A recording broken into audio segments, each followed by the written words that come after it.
Hello दोस्तों, पीके Sao English classes में आपका बहुत बहुत स्वागत है। और मैं पीके साव आपके लिए एक आज नरेशन की वीडियो लेकर आया हूँ। बहुत स्टूडेंट्स जो है कि नरेशन पढ़ते हैं और हमेशा उनका एक कंप्लेंट आता है कि सर मुझे सब कुछ समझ में आ रहा है लेकिन प्रोनाउन चेंजिंग समझ में नहीं आ रहा है। सबसे बड़ा जो है कि प्रॉब्लम होता है मुझे प्रोनाउन चेंजिंग में। मुझे समझ में नहीं आता है कि कब आई हो जा रहा है, कब ही हो जा रहा है, कब सी हो जा रहा है, कभी दे हो जा रहा है, कब देम हो जा रहा है। मुझे प्रॉब्लम सर हमेशा रहती है। तो मैं आज उन बच्चों के लिए वीडियो लेकर आ रहा हूं जो हमेशा इस प्रॉब्लम को कंप्लेंट या तो अपने टीचर से करते हैं या तो अपने कलीग से करते हैं। तो मेरे दोस्त, अभी तक आपने अगर हमारे चैनल को सब्सक्राइब नहीं किए हैं तो प्लीज़ सब्सक्राइब कर लो और अपने फ्रेंड्स में जिनको प्रॉब्लम्स होती है इंग्लिश ग्रामर में उनको जो है कि आप जो है कि ये शेयर कर दो ताकि वो भी इसका बेनिफिट ले सके।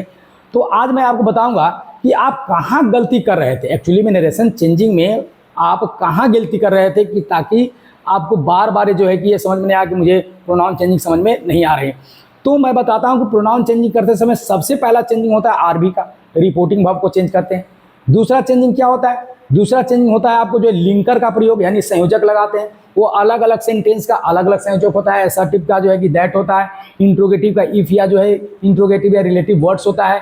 उसके बाद इंपरेटिव का टू होता है, फिर एक्सक्लेमेटरी का दैट और ऑप्टेटिव का दैट होता है। तो इनका लिंकर अलग अलग है। मेन मकसद आता है कि प्रोनाउन चेंजिंग में सबसे बड़ी समस्या, तो आज मैं उसको निदान करने के लिए ये जो है एक वीडियो बनाया हूँ।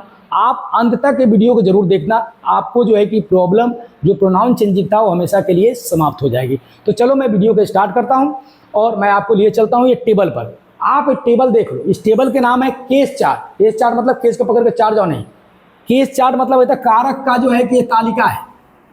यानी कि आपको सबसे पहले प्रोनाउन चेंजिंग में ये जानना होगा कि कौन से जो है कि आपका प्रोनाउन किस केस में रहता है। जैसे आई है तो एसी यानी सब्जेक्टिव केस में है। इसका पोसेसिव एडजेक्टिव क्या होता है? तो देखिए माई। अब पोसेसिव प्रोनाउन क्या होता है? माई। और इसका जो ऑब्जेक्टिव केस क्या होता है? मी। तो यहाँ मैं लिख भी देता हूँ, आप इसको समझने के लिए आप समझ जाना कि ये चार्ट में ये है PCA। PCA यानी यहीं मैं लिख देता हूँ, ये है PCA यानी पोसेसिव केस ऑफ एडजेक्टिव। ठीक है। ये है आपका PCP। PCP यानी कि इस तालिका में जितने आएंगे सब पोसेसिव केस ऑफ एडजेक्टिव होगा और इस तालिका में जितने आएंगे पोसेसिव केस ऑफ प्रोनाउन होगा। ठीक है। और यहाँ OC लिखा हुआ है मतलब ऑब्जेक्टिव केस है। ठीक है। अब पहले आप इसको कंठस्थ याद कर लो। सबसे पहले एक नंबर काम है कि आप पहले कंठस्थ याद कर लो कि अगर हम पूछे कि आई का ऑब्जेक्टिव कैसे होगा तो आप धरले बताओगे मी होगा।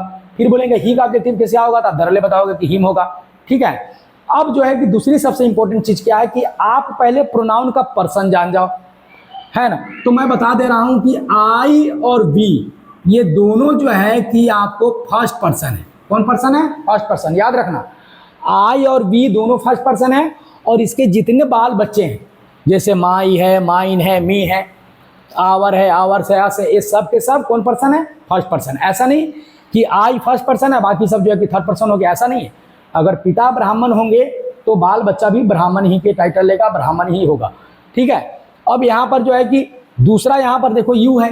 ये यू क्या है सर? तो यू है आपका सेकेंड पर्सन। क्लियर करो, यू क्या है? सेकेंड पर्सन है और इसके जितने बाल बच्चे हैं वो सबके सब कौन पर्सन है? Second person.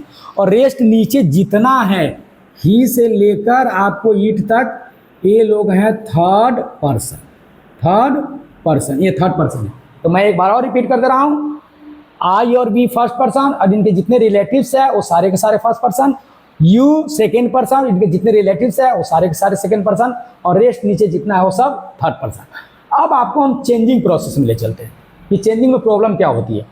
तो मान लीजिए कि चेंजिंग करते समय हमको एक फार्मूला बताया जाता है कि सन बटा 123, सन बटा 123, 1, 2 और 3। चलो इसको तोड़ देते हैं। इसका मतलब है कि ये नीचे है RS और ये क्या है? RB है। अगर RS के अंदर में अगर फर्स्ट पर्सन आता है तो RB के सब्जेक्ट के अनुसार चेंज होगा। याद रखें, इसीलिए दिया है first person equal to subject, to second person यानी कि इक्वल टू RB के ऑब्जेक्ट से चेंज होगा। किससे चेंज होगा? RB के ऑब्जेक्ट से। और थर्ड पर्सन के बारे में बात करें तो ये नो चेंजिंग, मतलब थर्ड पर्सन अगर RS के अंदर आ भी जाता है तो उसको परिवर्तन हम नहीं करते। तो चलिए सर अब प्रैक्टिकल में चलते हैं। ये मेरा मैटर तैयार हो गया, ये मेरा मैटर था, आपको बताना जरूरी था कि इसको चेंजिंग करने के लिए सबसे पहले आपको जो है कि केस का पूरा जानकारी होना चाहिए, प्रोनाउन का। दूसरी बात है कि प्रोनाउन किस पर्सन में है इसको भी जानकारी होना चाहिए, ठीक है ना। अब हमारा जो है प्लेटफॉर्म तैयार है, अब हम आराम से जाकर प्रोनाउन चेंजिंग को प्रैक्टिस कर सकते हैं। तो यहाँ पर आ जाइए, अब हम प्रोनाउन चेंजिंग में चलते हैं सीधे। यहाँ पर सेंटेंस हम जो लिखते हैं वो लिख रहे हैं एक सेंटेंस। अब इसको हम क्या करते हैं, यहाँ इसको तालिका को छोड़ देते हैं, यहाँ आते हैं I said to him, comma invert comma start, you are my friend, ठीक है, इन्वर्ट कॉमा क्लोज। अब हमारा यहाँ से कोई दिक्कत नहीं, यहाँ तक जनरल बच्चे कर ही लेते हैं, उनको पता होता है कि आई है, सेड टू को टोल्ड में बदलेंगे हिम लगाएंगे, कॉमा इन्वर्ट कॉमा के दैट लगाएंगे। अब समस्या आती है यहाँ पर यू। यहाँ पर देखिए यू जो है आपको सेकेंड पर्सन है, किससे चेंज होगा, आरबी के ऑब्जेक्ट से, ठीक है ना। तो यहाँ पर जो है कि आप यू रखिए, आरबी का ऑब्जेक्ट कौन है यहाँ पर, तो हिम है, तो यहाँ पर हिम रखिए। ये जो है यू कौन केस में है, तो सर सब्जेक्टिव केस में, सब्जेक्ट बनकर आया है। देखिए तो हिम का सब्जेक्टिव केस क्या होगा, तो हिम का सब्जेक्टिव केस क्या होगा, बोलो तो यहाँ पर ही होगा। तो सही आंसर मेरा क्या होगा, ही।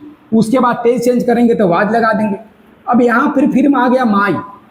माई कौन पर्सन है, तो फर्स्ट पर्सन है, किससे चेंज होगा, आरबी के सब्जेक्ट से, ठीक। तो यहाँ पर जो है 1 इसका वैल्यू निकाले हैं तो माई रख देंगे, बराबर सब्जेक्ट के सामने कौन रखेंगे, आई, ठीक। तो माई कौन केस में है, तो पोसेसिव एडजेक्टिव में पीसीए है, पीसीए, तो आई का पीसीए क्या निकालेंगे, तो माई निकलेगा। सही आंसर में माई का माई रह ही जाएगा। ये mathematical theory of pronoun change है, इसमें गलती होने के चांसेस बिल्कुल जीरो रहता है। बस आपको क्या करना है कि फार्मूला याद रखना है, ये वाला, ये फार्मूला मैंने बनाया है, ये आप लोग को बेनिफिट के लिए। 1 equal to S, 2 equal to O और 3 इक्वल टू नो। मतलब कि फर्स्ट पर्सन ये है आपको आर एस, ये है आपको आर बी। आर एस में फर्स्ट पर्सन आए तो आर बी के सब्जेक्ट से चेंज होगा, सेकेंड पर्सन आए तो आर बी के ऑब्जेक्ट से, थर्ड पर्सन आए तो आर बी जो कि वो चेंज होता है, कोई चेंजिंग नहीं है।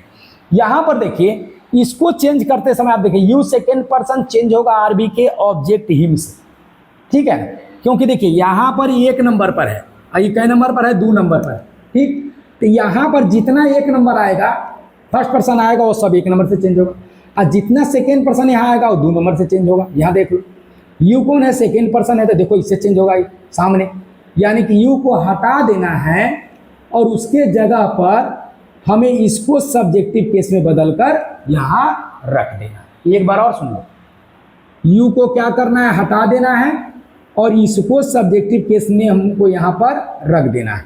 माई कौन पर्सन है, फर्स्ट पर्सन, तो देखो यहाँ फर्स्ट आ गया, फर्स्ट यानी कि यहाँ आई से चेंज होगा।